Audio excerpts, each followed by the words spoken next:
Good morning, students. This is Sujit sir, your teacher of English. Hope all of you are prepared quite well for the unit test. Therefore, in today's class, we shall discuss a few multiple choice questions from our poem Dust of Snow. The questions are all based on the theme of the poem, the rhyme scheme, and some poetic devices. Let us therefore move ahead and discuss the questions. Let us begin with the easiest question, students. Who is the poet of the poem Dust of Snow? The four options are Ruskin Bond, Robert Frost, Caroline Wells, and Arthur Rimbaud. Now there is of course no doubt among you students. Everybody knows the answer. Yes, what the answer will be? Yes, it is option B, Robert Frost. Let us now look at the next question, students. What do the crow and the hemlock tree symbolize? Now here again we have four options: happiness, excitement, sorrow, and finally celebration. Now we all have read the poem. We have understood it. We know what the crow and the hemlock tree actually stand for. So the crow and the hemlock tree, which are considered as ominous, must be symbolizing, yes, sorrow. Therefore, the correct answer is sorrow. Let us look at the next question, students. What are the two negative creatures that Frost used as a carrier of positivity? Now we all know that there are many things which we consider to be ominous. We think that they generally bring to us misfortune. But the poem by Robert Frost has taught us clearly that it is only our misconception. So whatever things we consider to be negative, Robert Frost finds them to be positive. Now what the two things are, students, which the poet has considered to be carriers of positivity? Yes, you have correctly guessed. It is option D, that is the crow and the hemlock tree. Let us go to the next question, students. What does dust of snow represent? Healing power of nature, particles of snow, cool weather, or none of the above? Now the poem, as we all know, has conveyed a strong message that a natural element like dust of snow is capable enough of bringing about a change in your mind or mood. Therefore, what the answer will be, students? Yes, dust of snow represents option A, the healing power of nature. Let us go to the next question, students. Why does the poet call it dust of snow? So we all know there was actually no dust and it was not at all looking like dust. Therefore, there is no question of option A. Option B is they felt like dust. No, they never felt like dust. C is snow particles were too tiny. So this seems to be the correct option because the snow particles which fall down are always very tiny in size. It seems to be like dust. Therefore, the correct answer will be yes, option C.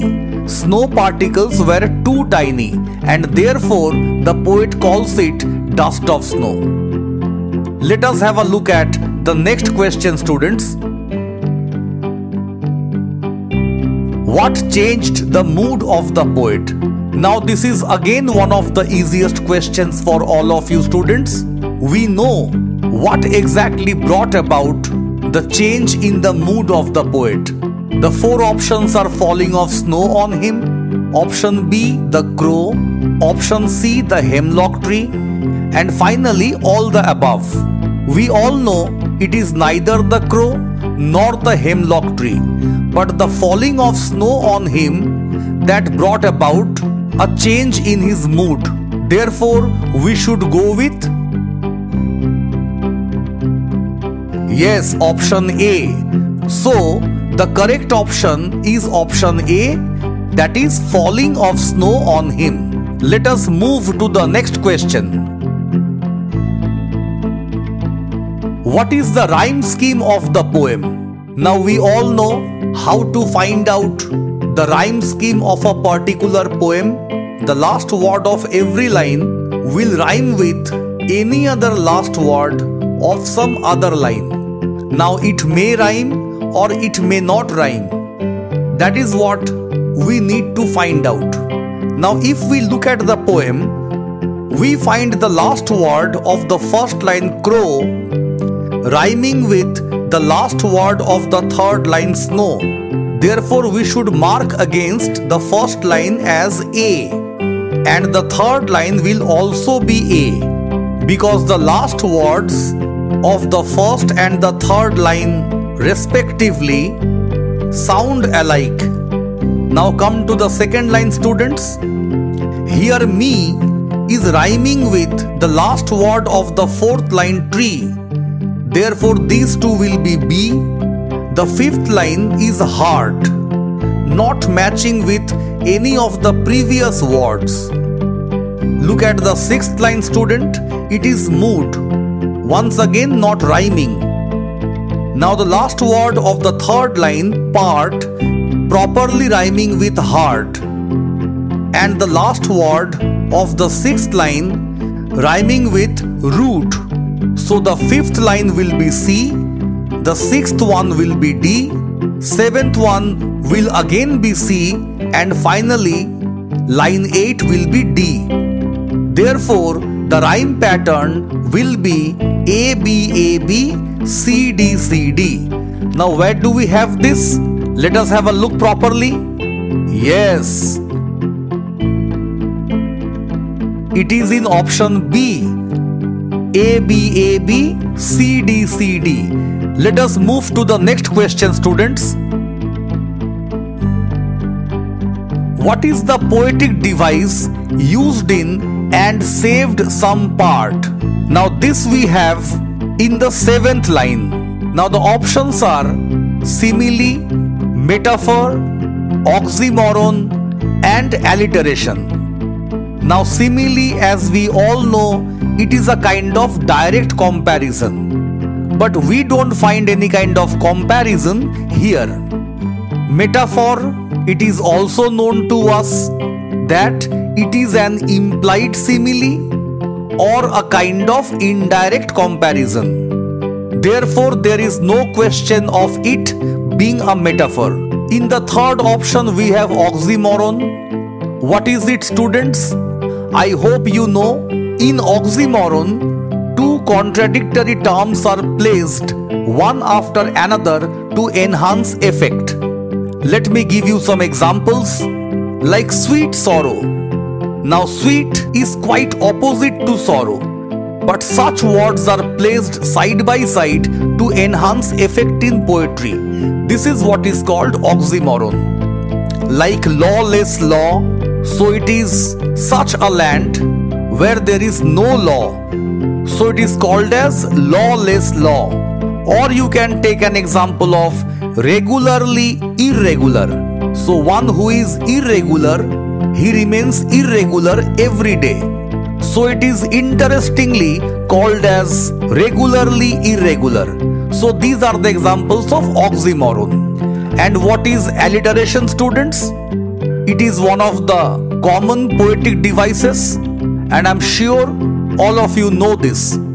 Yes, it is the repetition of consonant in two or more consecutive words. And why is this used, students?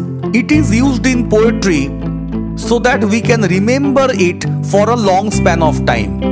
Here a particular consonant is repeated in the beginning of a few consecutive words that produces a kind of effect into the mind of the readers. So here we find the consonant S has been repeated in 2 consecutive words, saved and some. Therefore, it is an example of alliteration. Look at the answer now. Yes, it is option D, alliteration. Let us have a look at the next question, students. What was the mood of the poet in the beginning of the poem? Now we all know this. Let us have a look at the options first. Sad mood, happy mood, bitter mood, none of the above. We all know when the poem begins, the poet seems to be quite upset, and thereafter something happens, as a result of which a change in his mind is brought about. Therefore, which option should we go with, students? Yes, it is option A, that is sad mood. So in the beginning of the poem, the poet's mood was sad, or he was in a sad mood. Let us go to the next question, students. Name the poetic device used in Shook Down on Me. Now we have been given 4 options as usual. Option A, consonants. Option B, assonance. Option C, irony. And option D, personification. Now what is consonance? Now it is the repetition of a particular consonant in a few consecutive words. But unlike alliteration, this consonant may appear in the beginning or in the middle or maybe in the last. Now what is assonance? It is the repetition of similar vowel sounds in a sequence of successive words. Now in the given expression, we find a few vowels in the middle of the words. In shook, we have 2 O, in down, we have 1 O, and in on, we have 1 more O. So here we observe that the vowel O has been repeated in some consecutive words.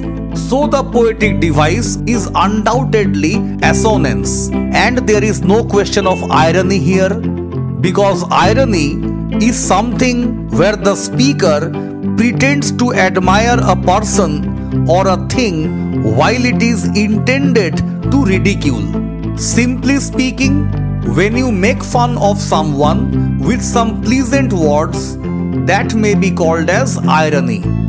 And personification, we all know, when an inanimate object or an abstract idea is represented as a person. So there is no such question like that. Therefore, we should go with yes, option B, that is assonance. So here we have discussed some of the important MCQs. Hope this will be useful to you. See you all in the next class. Thank you so much.